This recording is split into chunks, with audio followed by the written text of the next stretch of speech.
Hi, this is John Marshall, Shared Service Leadership Coalition. I'm here today to interview an old friend, and part of the fun of recording this series of reflections on the eGov Act is reconnecting with people I haven't seen in a long time, and Bob Dix is one of those people. Bob played a very important role in the passage of the eGov Act of 2002. But Bob, why don't you start off and tell us a little about what you're up to presently, and then tell us about the role you played in the eGov Act enactment. Thank you, John. It's really great to see you, and thank you for inviting me to be a part of this series. It's just great to talk about where we've been over the past 20 years and where we're going and what we still need to work on. So for me, and it's interesting, the timing of this, I am currently working with an organization. It's a nonprofit public-private partnership called the Information Technology Acquisition Advisory Council. Been around since 2007 or so. And what makes it interesting and relevant to today's discussion is that issues I'm working on are IT modernization, digital transformation, agile acquisition, cybersecurity, and data privacy. So a lot of the same issues we've been working on for these past 20 years, I'm still working on today.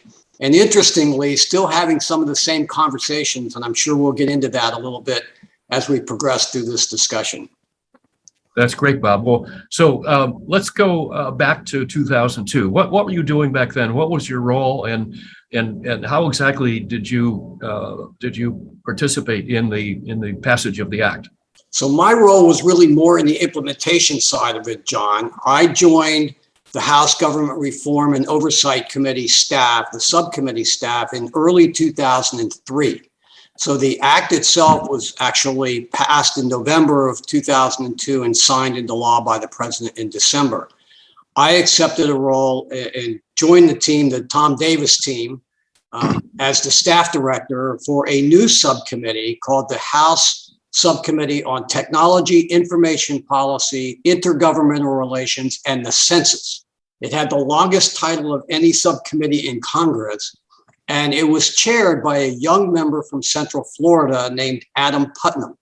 He was 28 years old at the time, but the benefit was that he had grown up in the world of technology, so he understood it a lot better than maybe some of the more mature members of Congress at that time. So we had the leadership role for the implementation, working with the full committee around the various provisions of the eGov Act itself, with a particular focus on the Federal Information Security Management Act, Title III of the eGov Act. So it was great. Over those 2 years of that 108th Congress, John, we conducted 39 oversight hearings. So we were busy. We worked and collaborated with the full committee in an amazing way. And it's fun to look back and see everything that we were able to accomplish during that time. Wow, that's terrific, Bob. So your role was primarily oversight then. You came in shortly after the act was passed. What do you recall from? What were some of the issues? The FISMA issues, of course, are really important, and other aspects of the eGov Act. You were looking at how the administration was implementing it. We had the Bush administration in place at that time. What do you recall from the administrations from an oversight perspective? What were they doing well, and what did they need oversight help with? So my memory is that it was a very collaborative time. So the eGov Act was really monumental in terms of advancing and leveraging the use of technology, particularly in the collaborative role with government. The vision that Tom Davis and some of his colleagues had in terms of how to actually leverage technology on behalf of improving the relationship between government and citizens on an interagency basis and so forth. So I remember a great sense of collaboration. The majority and the minority worked together hand in hand. It was one of those occasions where it was truly a bipartisan or nonpartisan approach to how to enact the provisions of eGov, both from an external standpoint and from an internal standpoint. I recall particularly that the staffs, the subcommittee staffs and the full committee staffs were aligned, and our minority staff and majority staff were working hand in hand. When I talked about the number of oversight hearings that we were able to conduct, that's an example of that collaboration in my judgment. Now, in terms of some of our friends inside of government at the time, you might anticipate that there was some resistance. There's always a human resistance to change and giving up some authority, potentially, giving up some control, potentially. So we saw some of that resistance. I remember candidly that early in the time of the implementation, we met with a CIO from a fairly large agency of the government. And we tried to talk about his knowledge of technology and how it could support the mission objectives of his agency. And the response was, oh, I don't need to know about technology. I'm a business decision maker. Now, this was a CIO role. So there has been a transformation, I think, in that role over time as well, in better understanding how to leverage technology to meet mission requirements, to be more interactive, to be more transactional, to be more automated, and in the course of that, lowering costs for the agency and for the American taxpayer. I remember that there were also times where we had great partnerships with others in leadership at OMB, especially in the new office of the administrator of e-government, from Mark Foreman to Karen Evans, and then working with our friends at GSA and GAO, people like Dave McClure. There was just an incredible partnership because I think everybody could see when the vision was implemented, how it could make their jobs better, how it could make the results better, and how it could advance the role of government in interacting with individual citizens. So I remember there was a lot of collaboration, a lot of work, because there was breaking down barriers, having folks understand why this would be helpful to them. Now, fast forward to today. In my work that I'm involved in today, I still see some of that resistance. I still see some of the culture challenges.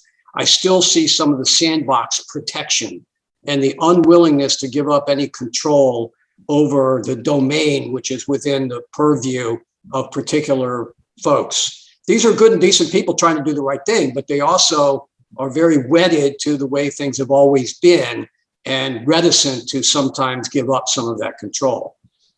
I think that's part of the reason we still have a lot of legacy systems operating across government that are not nearly as secure. They may be functional, but they may not be as efficient, effective, productive, or secure. Yeah, those are great observations, Bob. And we're kind of getting into another area I wanted to probe a little bit with you, reflecting back on your experience on Capitol Hill. A lot of the cultural change needs to happen down there too. And I'm wondering, and you had great collaboration on the oversight committee, and I think that it was bipartisan, it was bicameral. It was across both houses of the Congress. But what was it like working with the appropriators? Did you get into any issues, sandbox issues about playing with them? Because we've noticed, of course, in shared services, which is our principal mission here at SSLC, that oftentimes it's the appropriators who don't like the idea of transferring resources or business activities from one agency to another. They are protective of their rice bowls as well. Tell us about that. How did that work out during the early days of the eGov Act? Now, we ran into that same challenge, John. And again, it's sort of a manifestation of that culture. And the appropriators, they're very, very cautious about anything that impedes upon or even seems to impede upon their authority over the distribution of funding. So the notion of dollars going from one agency to another agency to fund the shared services approach and the collaboration amongst those agencies, even in activities like human resources and financial management, was foreign, first of all. And so making the business case as to why this is a good thing, and that in fact you are not yielding any of the control, authority, or importance of your particular role, was part of the challenge. And again, as we went through the oversight process and the hearing process and the collaboration process, a lot of it was about education awareness, why this is going to help make your job and your role more successful. And so that's still an ongoing effort today. But in the early days, that was particularly important because it was different. And it hadn't really been done in that manner before. And the sharing and the spending and the cross allocation of resources was a new paradigm that, yes, met with the same level of resistance we did in other places. Yeah, I hear you. Bob, you've been a leader in this community for a long time, and I know you've been active and thinking about these issues, throughout your career. As we get a little bit further down the implementation trail into the Obama years and the Trump administration years, what did you see evolve from the eGov Act? Were there some results that you could trace back to having origins in the eGov Act? Is it still producing results, ripple effects through today? And what could you share with us about how you have seen shared services particularly evolve through since the eGov Act up till today? Thank you for that question, because I think there has been progress, perhaps not as much as we would like or as quickly as we would like. And I think there are some particular areas, I touched on a couple before, the human resources area, the financial management area, grants management, and places like that where we had implementation early on of some of the initial 23 eGov initiatives that you'll remember that Mark Foreman put out into the community, and many of which evolved into shared services opportunities. And there's been demonstrated evidence of cost savings. And some of the numbers, and you know this, you're an expert in this, but some of the numbers are pretty impressive in terms of the ability to generate cost savings and better use of taxpayer resources that are invested in their government. So I think we've seen that continued path of growth. It has been fairly limited in some of those areas. I think we'd like to see it more broadly. I think the e-buy initiative and shared purchasing opportunities still continue to be a bit of a challenge. Because again, it's about control, it's about authority, it's about rice bowls and sandboxes that inhibit and prohibit some of that progress that we like to see. But due to the leadership of people like you and your team and organizations like that, we've actually been able to demonstrate tangible evidence of success. And people like to put their arms around success. They like to take credit for it, they like to be a part of it.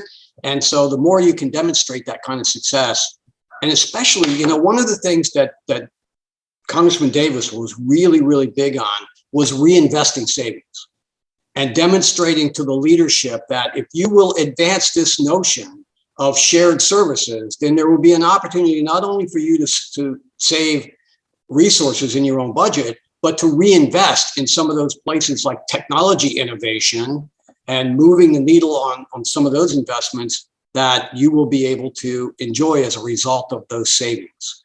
So I think that helps the mindset and helps deal with the culture issues when you talk about, oh, wow, well, there may be an opportunity for you to reinvest these savings, then that gets people's attention. Right. One of the, speaking of savings, Bob, one of the underutilized authorities of the eGov Act was the share and savings legislation provision. Tell us about how that worked, and from your perspective, particularly as an acquisition expert, why do you suppose that never really got off the ground?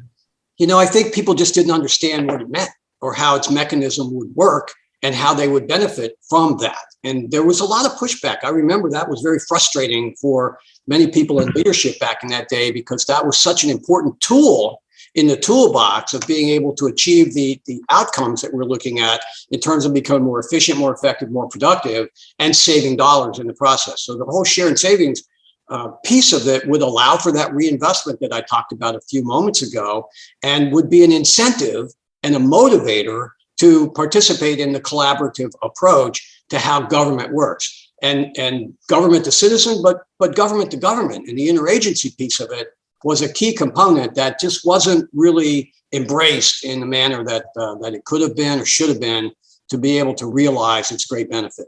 Yeah. Do you think that was a function of the acquisition workforce not understanding it, or did it get back to the appropriators not supporting it, or what? I think it was some of both.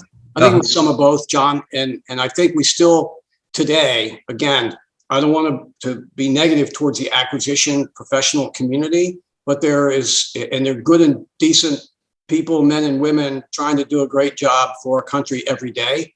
But I'm not sure that the training and the preparation is sufficient to understand the pace of innovation and best practices, especially industry proven best practices that can be adopted and applied in government that can enhance productivity, efficiency, effectiveness, and produce cost savings at the same time.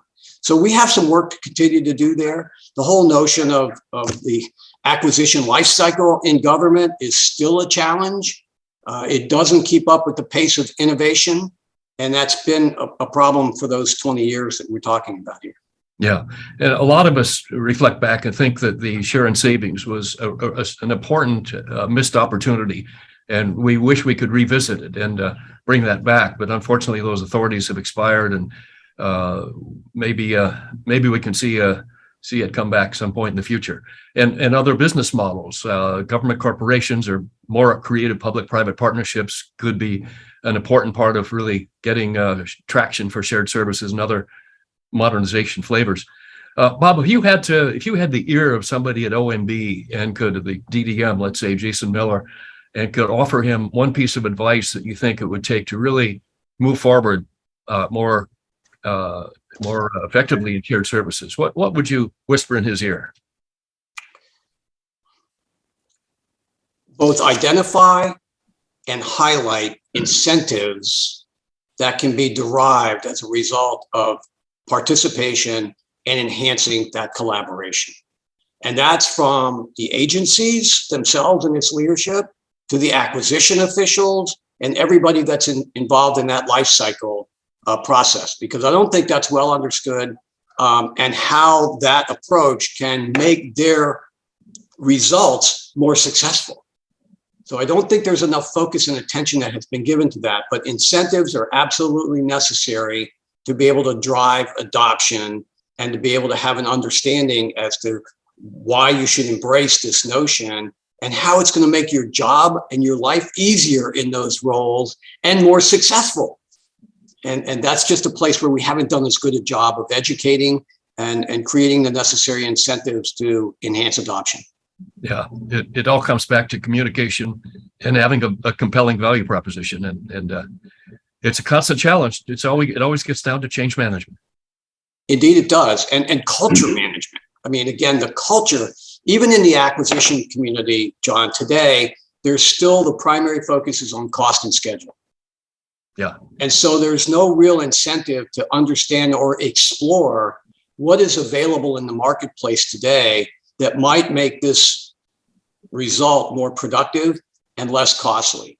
There's no real incentive for that. So as a result of that, we continue the stovepipes, and we continue, as I see it in the acquisition process today, there is still a reliance on many of the usual suspects because there's not a process that motivates a better understanding of what's available in the market. And believe it or not, I still run into the challenge today of directed outcomes in procurement and failures to leverage full and open competition in the federal procurement process, as you know, which is required by law, regulation, and executive branch guidance. That was one of the things we worked on in the subcommittee back in the implementation phases of the eGov Act, was to make sure that agencies were leveraging full and open competition, except in very limited circumstances, which, as you know, would require a justification and approval by a senior leader as a reason to depart from that full and open competition.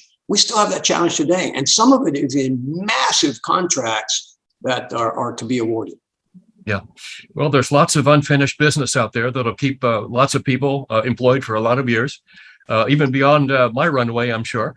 But Bob, thank you so much for being with us today. You are one of the very important, distinguished leaders in our government reform, government modernization community, and you have been for a long time. And it's been a real pleasure hearing your perspectives and catching up with you today. So thank you very much for joining us. I appreciate you inviting me. And John, back at you. Let me thank you for your leadership and your career and the impact that it's had in a positive way in helping drive this dialogue and produce results. It's great to collaborate with you here today, to catch up with you here again today, and to talk about the fact that, yes, we have made progress, but we have much more work to do, and we'll continue to be tenacious in that effort. Indeed. And let's come back to these issues and the unfinished business another time soon, Bob. Thank you so much. I look forward to that. Have a great day. Take care.